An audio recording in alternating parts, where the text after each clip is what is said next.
Date with Judy. Ladies and gentlemen, we have something extra in store for you tonight. Here to keep his date with Judy is the well-known comedian, Al Pearce. And now to keep our date with Judy, Judy Foster, the lovable teenage girl who is close to all our hearts. And now let's see what's happening at the Foster house. Judy is in the living room with her mother and her kid brother Randolph when the phone rings. Should I answer, or do you still have hopes of a date tonight, Judy? It's only 8:30. I'll answer it. She never gives up, does she? Mother, make him stop teasing me. Oh, stop teasing her, Randolph. Hello? Hello, Judy. This is Oogie. Oh, hello, Oogie. Ah, it's Oogie, the dream man. Judy, do you have a date tonight? Well, not exactly. What do you mean, not exactly? Well, several men have asked me, but I sort of refused on the grounds that I wasn't much in the mood for a date tonight. Boy, does she play hard to get. Be quiet, Randolph. Oh, that's too bad. On account of I was going to ask you, but, well, if you're not in the mood, I'll just forget about the whole thing. Oh, don't do that. Her mood has changed. You mean you do want a date? Well, I might consider one. Consider one. She'd grab one. Well, if you don't feel like it, you don't have to, Judy. Oh, that's all right, Oogie. I wouldn't mind pulling myself together and going out for you. Oh, we wouldn't be going out. We wouldn't? We'd just be sitting on your front porch. I'm broke. Oh. Well, I guess that'd be all right. Then I wouldn't even have to pull myself together. All right, then. I'll run right over. Goodbye. Goodbye. Oogie's running right over. There's the doorbell, somebody. Wow, can that boy run? I'll get it. Don't be silly. That can't possibly be Oogie. Well, good evening, Randolph. Oh, hello, Mr. Emerson. Hello. And how's everybody this evening? Just fine. Your father here? Not just now. He had to go out on business for a while, Mr. Emerson. Oh, that's too bad. It's too bad. I wanted to play a little gin rummy with him. Thought I'd just drop in and see if he felt like playing. Well, sit down. He ought to be back in a minute. He said he'd only be gone just a little while. Dora! Oh, here he is now. Dora, I've got great news for you. Oh, hello, Emerson. Hi, Melvin. Glad you're here. I want you to see something. Go on outside, everybody, and see what I've got in front of the house. You'll never guess in 1,000 years. A fire engine? Come on and take a look. Boy, am I lucky. This is the biggest break I've had in a long time. There. Take a look at that. Jeepers. Well, I'll be. Oh, it's very nice, Father. What is it? Well, it's an automobile, of course. Are you sure? Why, that car that you see before you is the greatest little buy anybody ever made in this town. Did you buy it, Father? I'll say I did. Just look at it. Come on over here. Isn't that something? Custom built, fine tires, red leather upholstery. Oh, they say it originally cost $3,000. And guess what I got it for? 25 cents? Don't be an idiot. That car's worth a fortune. Why, when that car was made, they really made cars. What year was that? Or is there anybody alive who still remembers? I resent your attitude, Emerson. Car isn't new, but I just want you to see the condition it's in. Here, listen to this horn. Just listen to it. Was that a horn, or are there ducks under the hood? Now cut that out. Doesn't anybody know a great buy when they see one? Oh, Melvin, did you really buy it? Well, of course I did. Jeepers. Judy, will you please stop saying jeepers? I'm sorry, Father. Dora, do you realize how hard cars are to get nowadays? I had to practically browbeat the man into selling it to me. Why, he's been offered $500 for that car. And you know what I got it for? 100. Foster, you've been gypped. Gypped? Mm-hmm. Why, that's the best buy I ever made. Why, at $100, this car was a steal. Hey, get in. I'll give you all a ride. I'll show you what kind of a deal I made. Come on, get in, everybody. Here, Dora, you and Randolph get in the back. Emerson, you sit in front with me. Okay. And, Dora, notice in the back there are little vases to hold flowers. Yes, Melvin, they're very sweet. If this car rides like I think it's going to ride, we'll need flowers. Is that so? Well, I'll show you.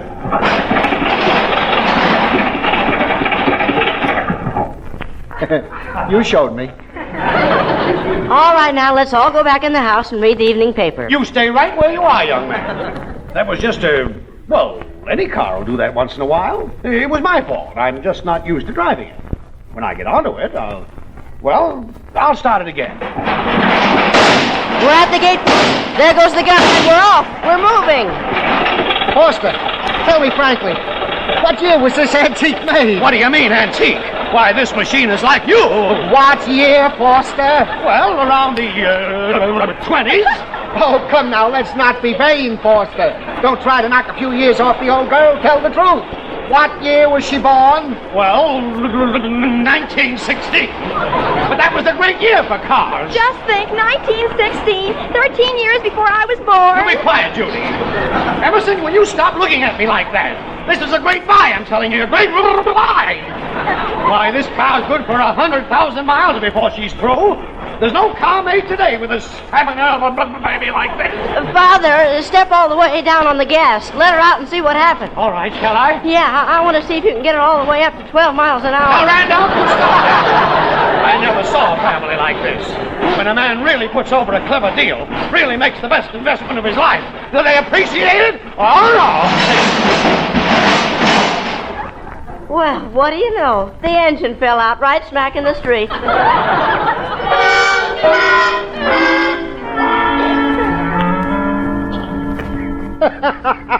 Best investment of your life. Good for 100,000 miles. You keep quiet, Emerson.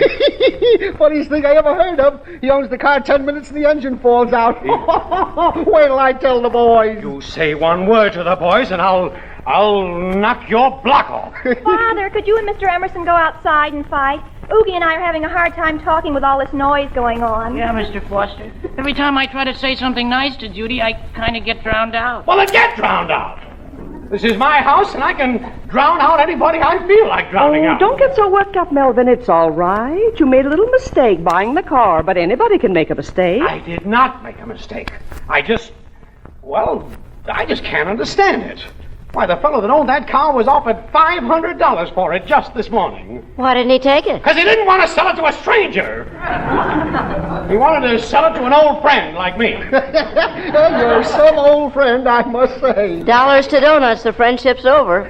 Foster, all I can say is you're the biggest sucker this town's ever known. Falling for a gag like that. No. $500, but he didn't want to sell it to a stranger. Foster, you're a pushover, that's what you are. Emerson, you quit that. Anybody ever try to sell you the Brooklyn Bridge or the City Hall? I warn you. One more word and I'll... take any wooden nickels, Foster. Oh, for the love of heaven.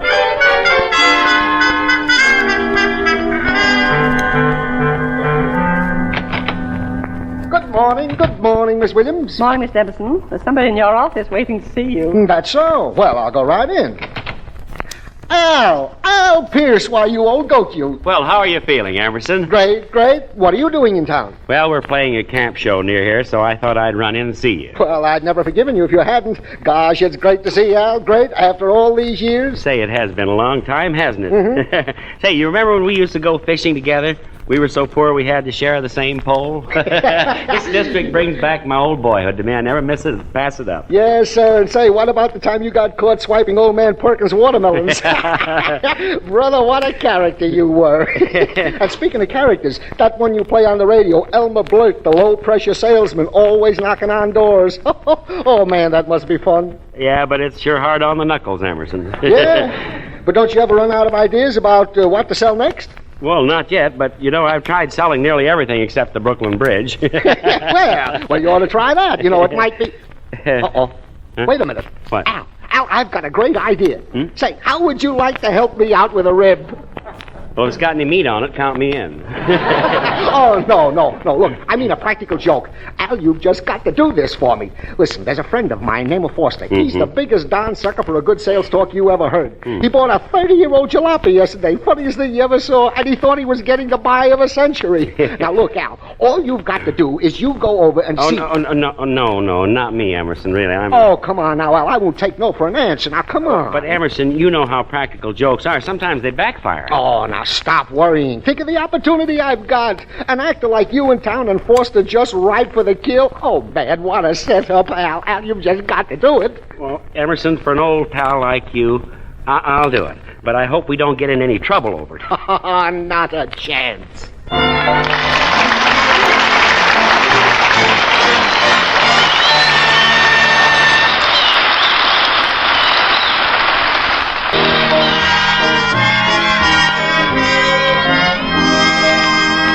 Now back to A Date with Judy.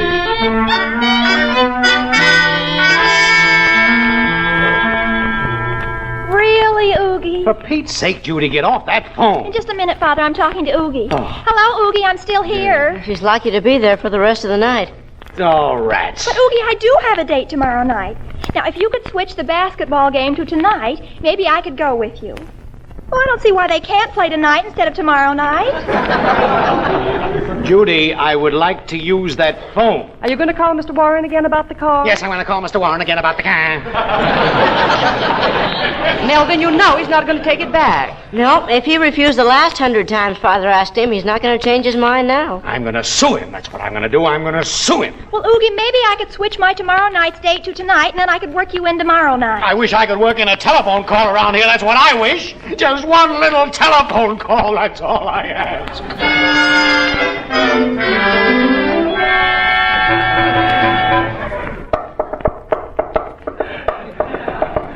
Oh, gosh, practical joking is fun, but I'm kind of worried. I hope this Mr. Foster's got a sense of humor. I hope.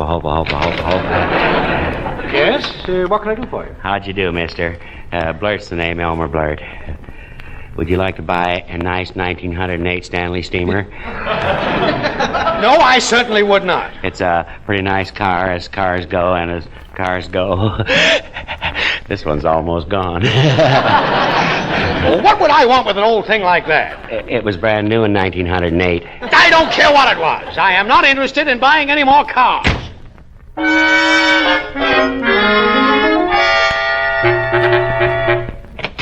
How'd you do, mister? Would you be interested in a fine second-hand tractor, good condition? A tractor? Yeah. It's no good for speeding, but for plowing or seeding, it's just what you're needing. Boy, am I pleading. No!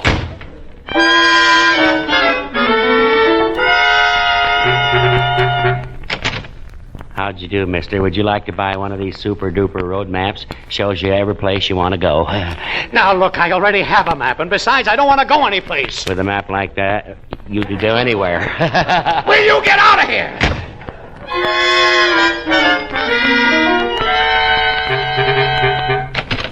How'd you do, mister? I bet you'd like to buy a second-hand milking machine. A milking machine? Are you crazy? I haven't got any cows. I know it, but with this machine, you can siphon gas out of 4 tanks at once. I do not want to buy a milking machine.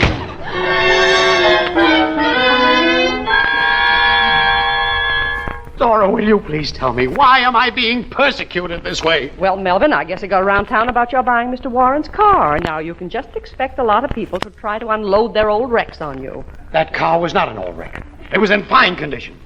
It was just that, well, the engine was a little loose. A little loose. Just fell out kerplunk in the street, that's all. Randolph!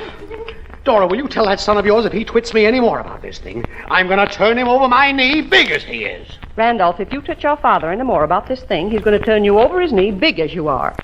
Message received and noted. Roger.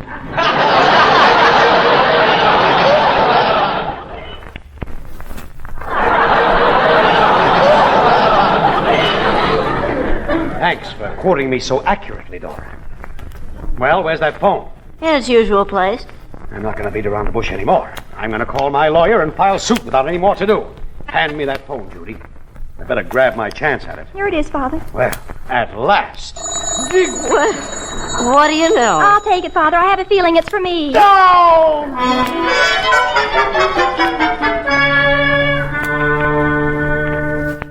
Al, you're doing a swell job. You know, the whole club is wise. I told them what I'm up to, and it's killing them. You know, Emerson, I'm beginning to feel sorry for that guy. Don't you think that we ribbed him enough? Oh, no, Al. This is the best rib that was ever pulled in this town. I wish I could have been there to see Foster's face when you told him about the Stanley steamer. Yeah, he was pretty upset. Boy, was he sure steamed up. Say, Al, look, why don't you phone him from here and give him another sales talk? I'll listen in on the extension. Oh, well, don't let's let up on him a little. I don't want to do Oh, no, this is too good. Anyhow, when he learns the truth, he'll get a laugh out of it himself. He's a good sport, huh? Oh, sure, he's a swell guy. Why, he'd pull the same thing on me if he had the chance. Well, okay, for you I'll do it. Here I go.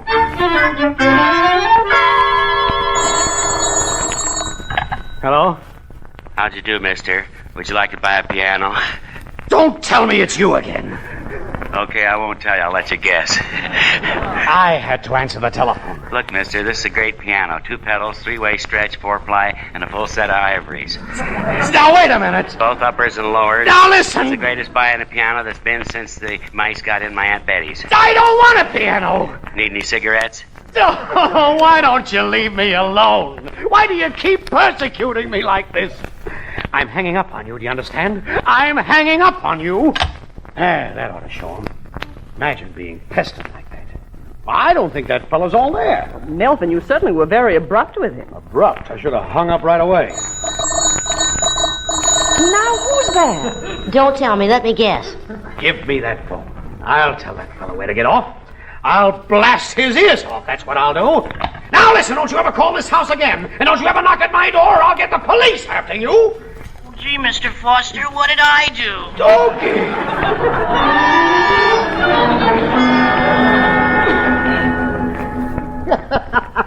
Oh, gosh, that was funny when Foster said, "Why do you keep on persecuting me like this?" Yeah, well, I know this is okay for you, but I think we better lay off now. After all, enough is enough. Oh, no.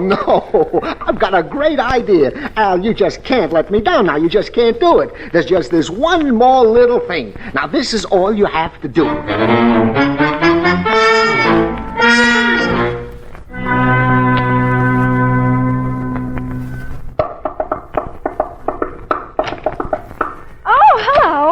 How'd you do, lady? Just open the door a little wider, please. I want to bring my motorcycle in.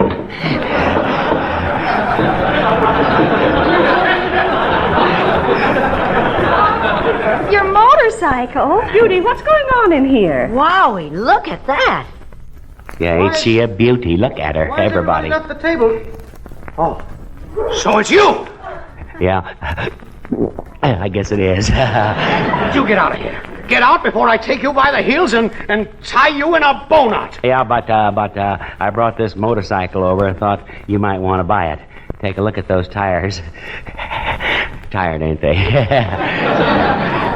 You know, if I had a motorcycle, Oogie could drive the motorcycle when he couldn't get his father's car, and I could sit in the sidecar if it had a sidecar. Well, there's one that goes with it, yeah. Now, you see here. You get that thing out of this house. Jeepers, I always wanted a motorcycle. Can't you just see me whizzing over to Curly Whiteman's house on this with my feet on the handlebars and using no hands? No, I cannot. Now, listen, you get that thing out of here. How many miles do you get to the gallon? Depends on whether you're going up or downhill. And another thing, she's got all the latest gadgets, too. No windshield wiper, though. Oh, gosh. No windshield. I don't care what it has got or it hasn't got. Will you get that thing? Yeah. You ought to try sitting on the seat, mister, just to sort of get the feel of it. Who, me? Why, I wouldn't think What's the matter? Scared of it? What? I bet you'd look good on a motorcycle, Father. I still say Oh, go ahead. It won't hurt you none. Make the folks happy. Well, I might try it just for a minute. Yeah. Feels pretty good, doesn't it? Like sitting on a cloud, ain't it? Not quite. You know, Dora, I used to have one of these things. You did, dear? Yeah. I bought it when I was only 18. Yeah. What's more, the first time I got on it, I rode it right off the bat. Bet you could ride it right off the same bat this minute. Or right off a bridge. Well, no, not a motorcycle. Oh, that's too bad. I kind of hate to see you be like that. Sort of a chance of a lifetime for you. Only $50. No, I'm not a bit interested. I wouldn't. Did you say $50? Oh, Father, are you going to buy it? Are you really? Melvin, remember the automobile? Please, Father, think of all the gas it would save. Well, let me think a minute. Got my fingers crossed.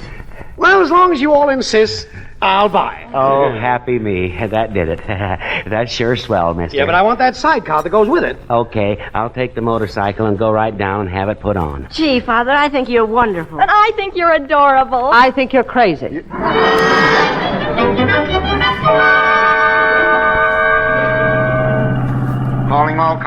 Calling all cars. Be on the lookout for police motorcycle number 648. Officer Rooney reports it's been missing all afternoon. Now being ridden by a man wearing a brown hat, that is all. Well, I'll be. Do you hear that, Mac? Yeah. Imagine losing your motorcycle. What a cop. Hey, Mac, look at that motorcycle. That's 648 Rooney's bike. By golly, you're right. Well, we'll get him.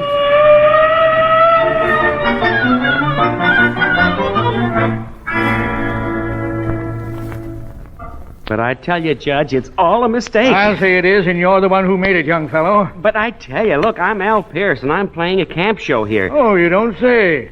Pretty serious offense, stealing a cop's bike. Yeah, but, Judge... The charge is illegal possession of public property, resisting arrest, and, well, here, catch this. It's the whole book.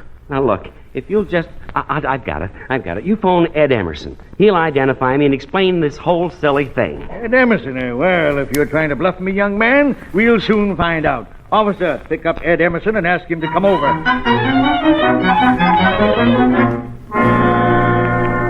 Sorry to bother you, Emerson, but this fella claims he's Al Pierce and says he knows you. Yes, Ed. Tell the judge who I am. Tell him who you are. Yeah. Go on, tell him. I'm sorry. I've never seen you before in my life. What? Why, you double-crossing so-and-so. All right. I know what to do. Judge, look, will you have Mr. Melvin Foster come down here? Yeah, that's the fella. He can explain everything. Well, all right, but you better not be bluffing this time. Officer, pick up Melvin Foster.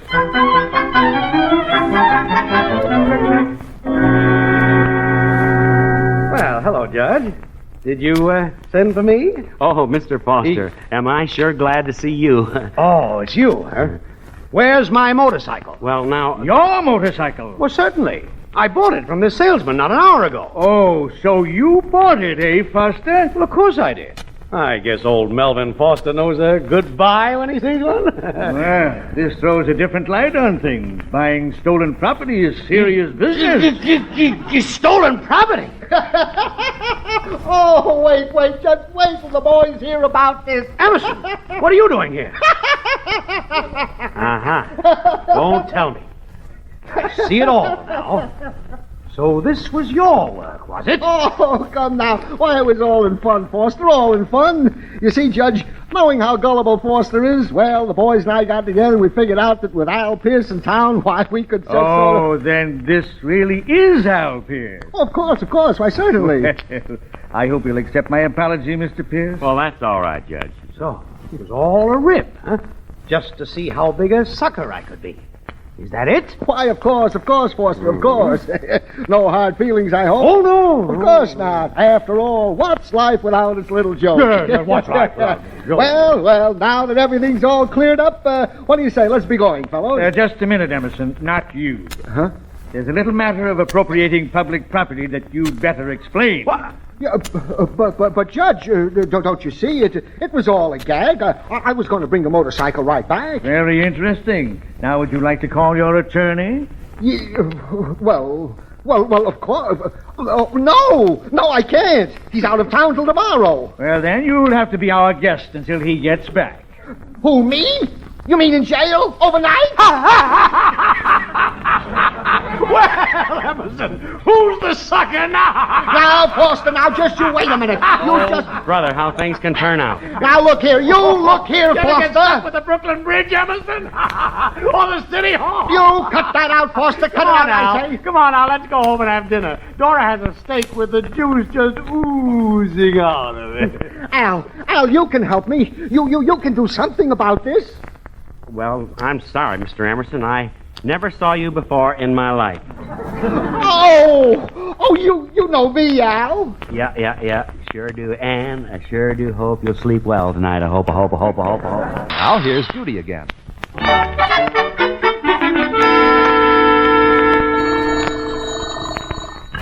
Hello? Judy, this is Oogie. Say, you know that old automobile your father sold my father? Yes? Oh, jeepers. Did something awful happen? Did something terrible happen?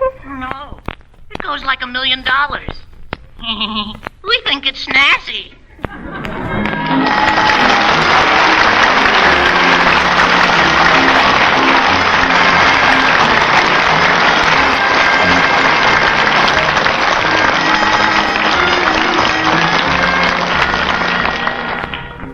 We want to thank Al Pierce for being with us tonight.